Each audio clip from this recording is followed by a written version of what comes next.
Quand on cherche du travail, on a toujours un moment hyper stressant, c'est le moment de l'entretien d'embauche. Alors c'est vrai que d'un côté, on est quand même pas mal content parce que après tous les CV qu'on a envoyés, on a enfin notre entretien. Parce que c'est vrai qu'on se l'avoue, qu'on se le dise, à force d'envoyer les CV, et de ne pas avoir de réponse, c'est hyper démotivant, c'est hyper démoralisant. Quand on nous dit qu'on a un entretien, on est trop content. Mais d'un autre côté, on est un peu stressé parce qu'on veut absolument réussir cet entretien, parce que tout simplement, on n'a plus envie de rechercher une autre entreprise, on en a marre que personne nous réponde, donc on va mettre toutes les chances de son côté pour réussir cet entretien d'embauche. Peut-être aussi que tout simplement, c'est le métier de tes rêves. C'est une super opportunité qu'on t'offre, donc tu le veux absolument ce travail. Et donc pour mettre toutes les chances de ton côté pour avoir ce travail, tu vas préparer ton entretien du mieux que tu puisses. Déjà ce que tu vas faire, c'est que tu vas te renseigner sur l'entreprise pour être incollable si jamais on te pose des questions sur l'entreprise. Ce que tu vas faire aussi, c'est éventuellement d'anticiper les questions qu'on va te poser le jour de l'entretien. Par exemple, tu vas anticiper ce que tu vas dire si jamais on te pose la question quels sont vos défauts. Tu vas anticiper si on te demande quelles sont vos prétentions salariale par exemple. Et justement par rapport à toutes ces questions qu'on peut te poser, est-ce que tu savais que l'employeur n'a pas le droit de te poser certaines questions le jour de l'entretien? C'est notamment de ce dont on va parler dans cette vidéo puisqu'on va parler des règles que le recruteur doit respecter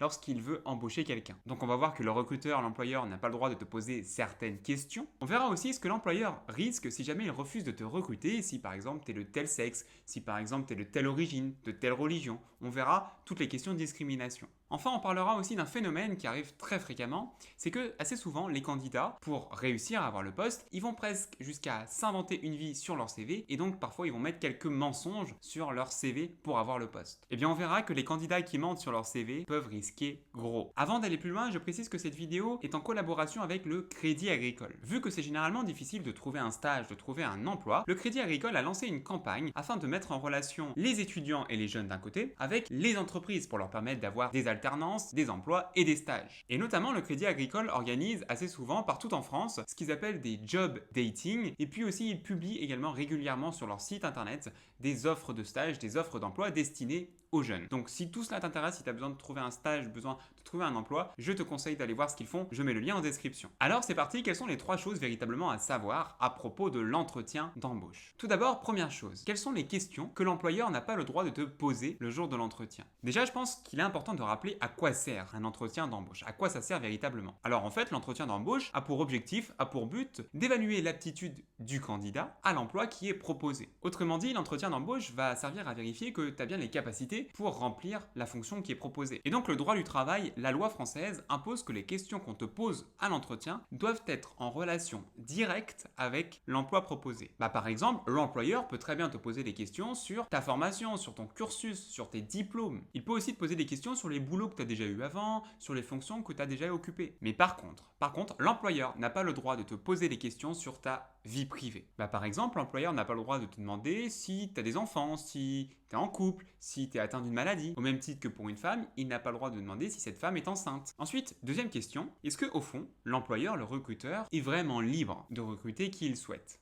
En principe, l'employeur peut choisir de travailler avec qui il souhaite. Il peut choisir de sélectionner avec qui il va travailler. Mais cette liberté contient une limite principale, une limite fondamentale qui est l'interdiction de la discrimination. L'employeur peut certes choisir avec qui il veut travailler, mais attention, il ne doit faire aucune discrimination. Autrement dit, l'employeur n'a pas le droit de refuser une personne pour un emploi au motif que cette personne est handicapée, au motif que cette personne est de tel sexe, au motif que cette personne est de telle religion. Et si l'employeur commet une discrimination, il risque notamment des sanctions civiles. Alors qu'est-ce que ça veut dire des sanctions civiles? Ça signifie principalement que l'employeur peut être tenu de verser des dommages et intérêts au candidat qui a été victime de la discrimination. L'employeur risque par ailleurs des sanctions pénales très lourdes puisque ça peut aller de 3 ans d'emprisonnement jusqu'à 45 000 € d'amende. C'est quand même assez énorme. Mais c'est vrai qu'en matière de discrimination, il y a quelque chose d'assez difficile, c'est de prouver qu'on a été victime d'une discrimination.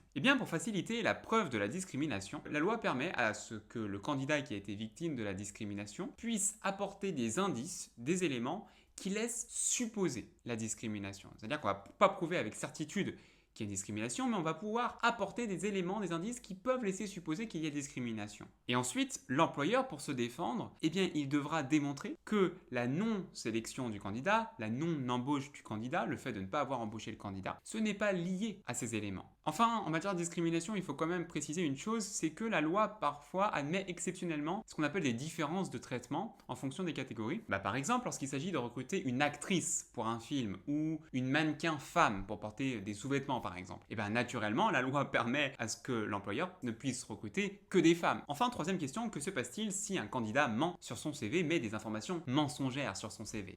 Tout d'abord, en premier lieu, l'employeur peut demander la nullité du contrat de travail, c'est-à-dire qu'on va anéantir le contrat de travail, il ne va plus exister ce contrat de travail. Il devra notamment prouver que le candidat a utilisé des manœuvres mensongères pour se faire embaucher. Ça c'est assez simple, l'employeur devra démontrer que le candidat a menti par exemple sur ses diplômes, sur sa formation. Surtout, et ça c'est beaucoup plus difficile à prouver, l'employeur devra démontrer qu'il n'aurait pas sélectionné, qu'il n'aurait pas embauché le candidat sans ces mensonges. Par exemple, dans une affaire, un candidat qui voulait travailler dans une école privée avait menti sur ses diplômes.